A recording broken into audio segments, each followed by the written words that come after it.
Dear students, let's continue the same chapter 9, Financial Management.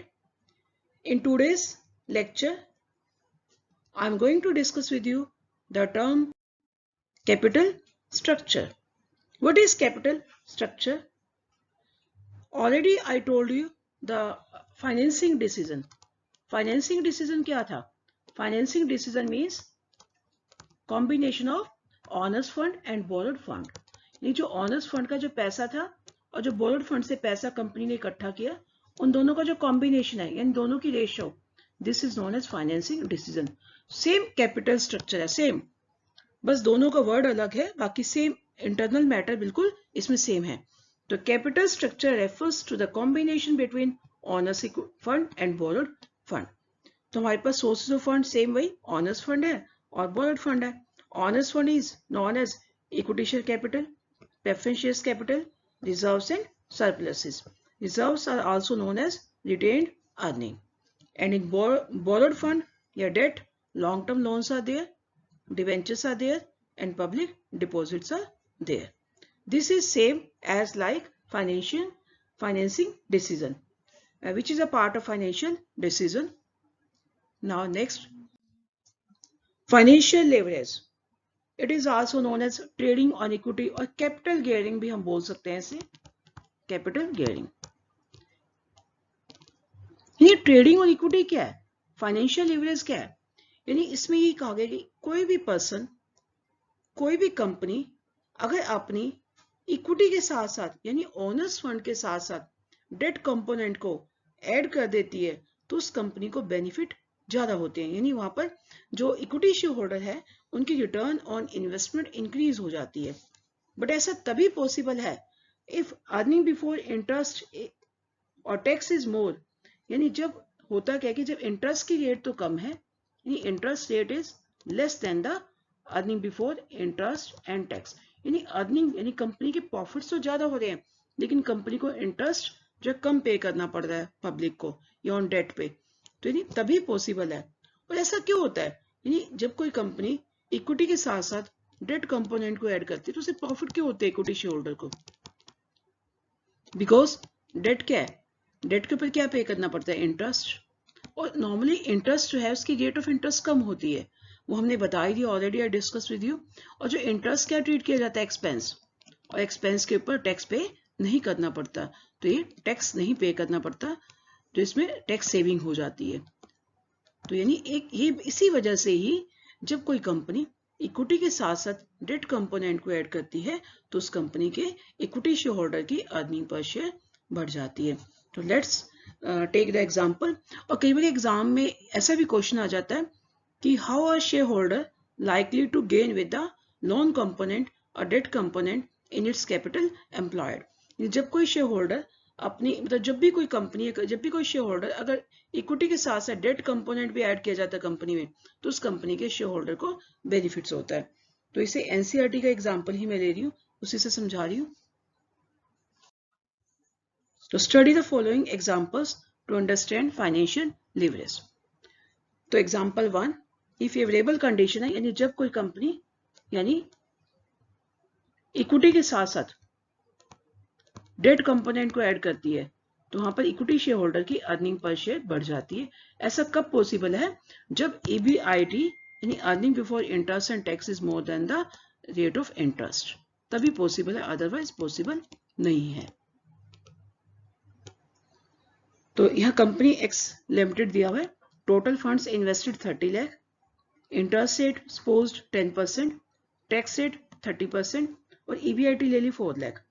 तो ये हमने जो एक कंपनी का एग्जांपल ले लिया. 30 लाख टोटल इन्वेस्टेड है, इंटरेस्ट रेट 10% और टैक्स रेट 30% और EBIT है 4 लाख. अब यहाँ देखिए इंटरेस्ट रेट अगर 10% है तो 30 लाख का 10% कितना बनेगा, 3 लाख बनेगा. और हमारी EBIT यहाँ पर 4 लाख आ रही है. नहीं, ऐसा तभी पॉसिबल है, शेयर होल्डर का प्रॉफिट तब होते हैं जब EBIT रेट ऑफ इंटरेस्ट से ज्यादा होती है. तो यहाँ पर हम 3 अलग अलग डिफरेंट सिचुएशंस क्रिएट करते हैं. सिचुएशन 1, उसमें डेट बिल्कुल नहीं लेना, ये सारा का सारा 30 लाख इक्विटी से ले लेना है. तो सिचुएशन 2 है, उसमें 10 लाख डेट से लेना, मतलब 20 लाख कहां से ले लेना, इक्विटी से. और सिचुएशन 3 क्या है, 20 लाख फ्रॉम डेट एंड बाकी कितना बच गया 10 लाख फ्रॉम इक्विटी। तो तीनों सिचुएशन ले लिया, यानी पहली सिचुएशन में सारा इक्विटी ले लिया, यानी सारा का सारा 30 लाख, दूसरी सिचुएशन में इक्विटी कम कर दिए 20 लाख कर दिए, और थर्ड सिचुएशन में 10 लाख कर लिए। तो देखते हैं कि किस सिचुएशन में कितना बेनिफिट होता है। Let's study this point. Yes, situation 1, situation 2, situation 3। जब भी कंपनी की सिचुएशन को डिफरेंशिएट किया जाएगा तो सबसे पहले EBIT कंपनी की कितनी है, तीनों सिचुएशन, क्योंकि EBIT तो 4 लाख गिवन है, कोई भी सिचुएशन लो 4 लाख 4 लाख 4 लाख। सबसे पहले EBIT में से जब भी कंपनी की अर्निंग होती है सबसे पहले किसकी वापसी होती है, किसकी पेमेंट होती है, इंटरेस्ट की। ये सबसे पहले इसमें से क्या माइनस करेंगे, इंटरेस्ट। और इंटरेस्ट कितना है, 10% है, कोई हमने सिचुएशन में दिया हुआ है। तो सिचुएशन 1, इंटरेस्ट किस पे दिया जाता है, इंटरेस्ट सिर्फ डेट पे दिया जाता है, interest is given on debt. तो इंटरेस्ट तो सिर्फ फर्स्ट सिचुएशन में तो सारा पैसा इक्विटी से लगाया 30 का 30 लाख, तो फर्स्ट केस में इक्विटी के ऊपर तो इंटरेस्ट होता नहीं, नील आ जाएगा। सेकेंड केस में क्या है, 10 लाख इक्विटी से है, तो 10 लाख का 10% कितना आ गया, 1 लाख। थर्ड सिचुएशन में 20 लाख था, तो क्योंकि यहाँ पर हमने क्या कि डेट इंक्रीज कर दिया, 20 लाख कर दिया, तो 20 लाख का 10% इट इज 2 लाख।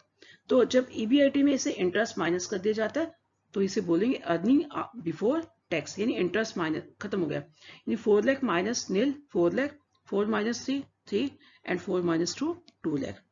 अब इंटरेस्ट के बाद किसकी पेमेंट होती है, टैक्स, गवर्नमेंट को टैक्स पे किया जाता है। ये हमने कितना सपोज किया 30%, यानी 4 लाख का 30% 120, 3 लाख का 30% 90,000, 2 लाख का 30% 60,000। तो अब आ जाएगा अर्निंग आफ्टर टैक्स। तो करिए माइनस इसे, तो 4 minus 120 it is 2,80,000, 3 minus 90 it is 2,10,000 and 2 lakh minus 60 it is 1,40,000। तो ये अर्निंग होगी कंपनी की, अर्निंग आफ्टर टैक्स। ये अर्निंग सारी किसकी होगी, शेयर होल्डर की होगी। तो अगर हमें अर्निंग पर शेयर निकालना हो, तो EPS निकालना हो, तो नंबर ऑफ शेयर्स कितने पहले वो पता होने चाहिए, यानी एक शेयर 10 का है, तो फर्स्ट केस में 30 lakh divide by 10 3 lakh, 30 lakh equity shares थे। सेकंड केस में 20 लाख थे, 20 बाई 10 2 लाख शेयर्स आ गए, और थर्ड केस में 10 बाई डिवाइड बाई 10 तो इट विल बी 1 लाख। तो हम क्या करेंगे, अर्निंग पर शेयर निकालने के लिए जितनी भी EAT है, earning after tax, divide by क्या लिखेंगे, नंबर ऑफ शेयर्स 3 लाख, यानी 2 lakh 80 divide by 3 lakh it is 0.93, 210 divide by 2 lakh 1.05 and 140 divide by 1 lakh it is 1.40। यानी आपने तीनों सिचुएशन में देखा है कि फर्स्ट केस में सिर्फ इक्विटी से प्रॉफिट था, मतलब पैसा लगाया था, तो वहां पर अर्निंग पर शेयर होगी 0.93। सेकेंड केस में थोड़े डेट कंपोनेंट ऐड कर दिया, 10 लाख के डेट डाल दी, तो वहां अर्निंग बढ़ गई है शेयर होल्डर की 1.05। बट थर्ड केस में क्या हुआ, डेट और इंक्रीज कर दी, तो वहां पर अर्निंग बढ़ गई है। ऐसा तभी पॉसिबल है जब earning before interest and tax is more than the interest, यानी in the above case trading on equity is advisable. यहाँ तो हम इक्विटी के साथ साथ डेट कंपोनेंट को ऐड कर सकते हैं। बट अगर अब एक सेकेंड सिचुएशन भी है, एडवर्स इफेक्ट भी पड़ता है, तो कब पड़ता है, जब earning before interest and tax यानी EBIT is less than the interest, यानी इंटरेस्ट तो ज्यादा पे करना पड़ता है और अर्निंग कम हो रही है, उस केस में ये सिचुएशन फेवरेबल की जगह, ये तो फेवरेबल सिचुएशन है, फिर वो अनफेवरेबल हो जाएगी। तो सेकेंड एग्जाम्पल भी हम ले रहे हैं। बट अगर आपके पास क्वेश्चन में ये पूछा जाए how are share holder likely to gain with the loan component और debt component in its capital employed, तो फिर सिर्फ आपने फेवरेबल सिचुएशन ही बतानी है। तो हाउ आर कैसे एग्जाम्पल दे दोगे, कई बार आता है how, when and why. When कब होता है, जब when EBIT is more then interest. Why क्यों है, ऐसा क्यों है, क्योंकि इंटरेस्ट जो एक्सपेंस माना जाता है उसके ऊपर टैक्स पे नहीं करना पड़ता, वो सारी टैक्स सेविंग होगी। देखो फर्स्ट केस में टैक्स ज्यादा था, सेकंड में कम, थर्ड में और भी कम हो गया, इस वजह से होता है। तो फर्स्ट जो है केस तो फेवरेबल सिचुएशन में ऐसा होगा, बट अनफेवरेबल सिचुएशन का क्वेश्चन अलग से डायरेक्ट ही पूछा जाएगा। तो देखते हैं एग्जाम्पल 2, वही सेम सिचुएशन 30 लाख 10% इंटरेस्ट 30%, बस यहाँ पर EBIT वहाँ 4 लाख थी, यहाँ पर 2 लाख कर दी, क्योंकि 10% के हिसाब से तो एक्चुअल में देखा जाए तो 30 लाख का 10% 3 लाख होनी चाहिए, बट यहाँ कम कर दी। जब EBIT कम कर दी जाएगी इंटरेस्ट से तो वर्स्ट सिचुएशन हो जाएगी। सेम वही एग्जाम्पल मैं आपको एक्सप्लेन कर रही हूँ इसे, वही सेम सिचुएशन 1 2 3। EBIT फर्स्ट, अब यहाँ EBIT 2 लाख होगी, सबसे पहले क्या माइनस होगा, इंटरेस्ट नील 1 लाख 2 लाख, तो यहाँ पर जब EBT आएगा यानी अर्निंग बिफोर टैक्स आएगा तो here it is 2 lakh 1 lakh, यहाँ पर कुछ भी नहीं है नील, तो टैक्स 10%, 2 लाख का 10%, सॉरी 30%, नो 10%, 30%, तो इट इज 60,000, 1 लाख 30%, 30,000, यहाँ पर तो नील ही जाएगा सारा, और अर्निंग आफ्टर टैक्स क्या आएगा, 2 लाख माइनस 60 140, 1 माइनस 30 70, यहाँ पर तो नील ही है, और नंबर ऑफ शेयर्स वही सेम 3 लाख 2 लाख एंड 1 लाख, तो अर्निंग पर शेयर का फॉर्मूला है भाई same EAT divide by number of shares, तो 140 divide by 3 lakh 0.47, here it is 0.35, यहाँ नील हो गया। यानी इस केस में क्या कि जैसे जैसे डेट ऐड होता जा रहा है प्रॉफिट कम होती जा रही है, यानी अर्निंग पर शेयर उसकी शेयर होल्डर की कम होती जा रही है, तो in the above case trading on equity is unadvisable या इनएडवाइजेबल, यानी अब हम इक्विटी के साथ साथ डेट कंपोनेंट को ऐड करना रिस्की रहेगा, उसे ऐड नहीं करना चाहिए। तो many times this question is asked in the board exams, इसे बड़े ध्यान से करना।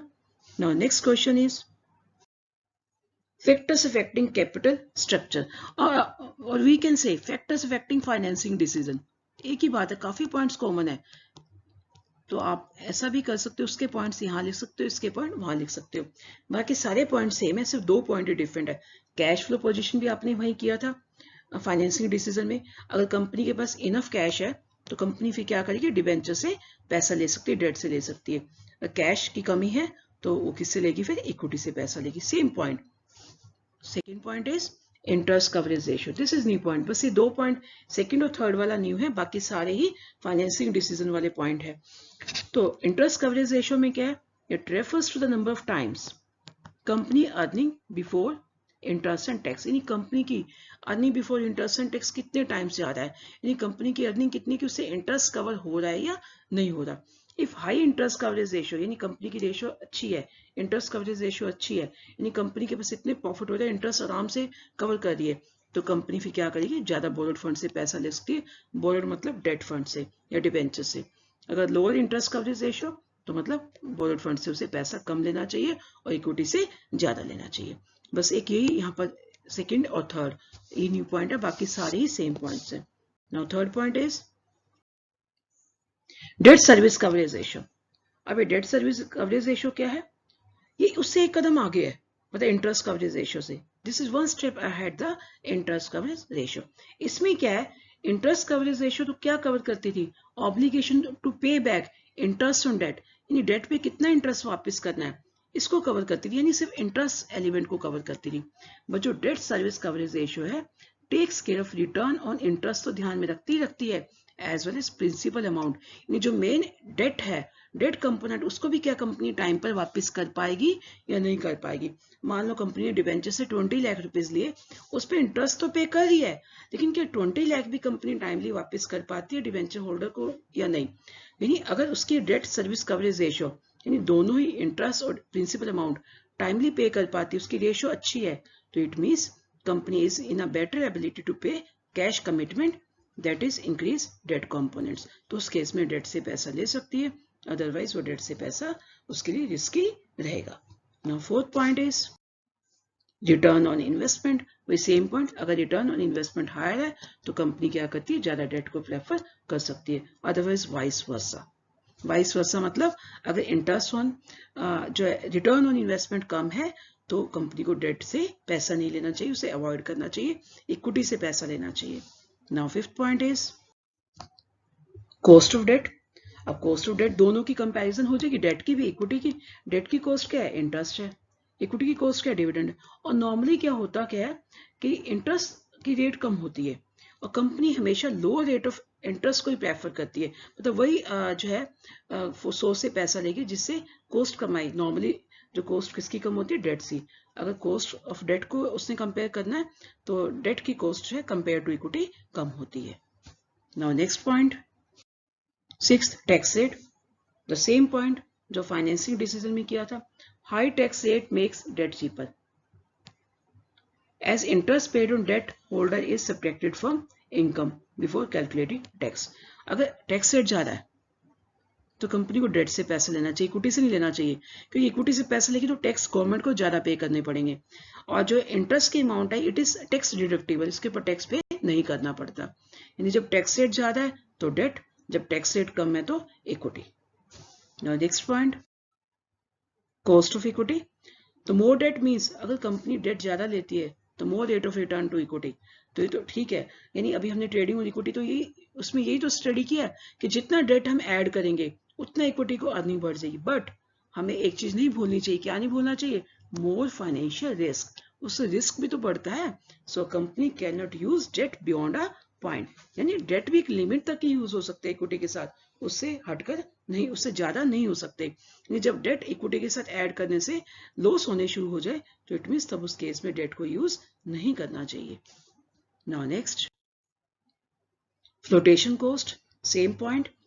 Flotation cost means cost of raising finance, जैसे advertisement, printing, prospectus, advertising, underwriting commission, miscellaneous expenses, जितने भी हैं ये सारे ही जो फ्लोटेशन कॉस्ट है। अगर कंपनी की फ्लोटेशन कॉस्ट शेयर्स पे कंपैरेटिवली जो है डेट से ज्यादा होती है, तो अगर जिसपे मतलब कंपनी फ्लोटेशन कॉस्ट से बचना चाहती है तो कंपनी को डेट कंपोनेंट से पैसा लेना चाहिए। 9 पॉइंट इज रिस्क कंसिडरेशन। देखो नेचुरल है कि जब डेट से पैसा लेगी तो कंपनी क्या होगा, फाइनेंशियल रिस्क तो इंक्रीज होगा ही होगा। और फाइनेंशियल रिस्क का मतलब क्या है, when a company is unable to pay financial charges, तो उस केस में डेट से पैसा नहीं लेना चाहिए। यानी कंपनी रिस्क को अवॉइड करना चाहती है, रिस्क से अपने आप को बचाना चाहती है, तो डेट से पैसा कंपनी अवॉइड करेगी। फ्लेक्सिबिलिटी, अब क्या है, इक्विटी क्या है, ये equity is a permanent capital, ये परमानेंट होती है। Permanent means during life time it can not be refunded, यानी कंपनी जब तक रहती है, यानी वाइंडिंग अप तक, यानी जब तक कंपनी बंद नहीं हो जाती तब तक कोई भी कंपनी इक्विटी के पैसे को वापस नहीं करती। लेकिन जो डेट है ये फ्लेक्सिबल है, ये परमानेंट नहीं है। कंपनी एक सर्टेन टाइम के बाद इस पैसे को वापस करती है डेट होल्डर को, यानी इसके टाइम लिमिट है 10 साल, 5 इयर्स, 15 इयर्स, जितना भी टाइम होगा उसके बाद कंपनी को ये पैसा, यानी बैंक से लोन लिया तो उसे रिफंड करना पड़ेगा, डिबेंचर होल्डर से लिया तो उसे भी रिफंड करना पड़ेगा। यानी if a firm uses its debt potential to the full, it loses flexibility to issue further debt. यानी अगर ज्यादा डेट यूज कर लिए तो और डेट लेने में भी उसको मुश्किल रहेगी, तो फ्लेक्सिबिलिटी मेंटेन करने के लिए it must maintain some borrowing power to take care of unforeseen circumstances. कोई भी कंपनी फ्लेक्सिबिलिटी मेंटेन करना चाहती है तो फ्लेक्सिबिलिटी के लिए उसे कौन से सोर्स से पैसा रखना पड़ेगा, थोड़ा तो डेट से भी रखना पड़ेगा। These are the 10 points of factors affecting capital structure, or we can say financing decision. Thank you and have a nice day.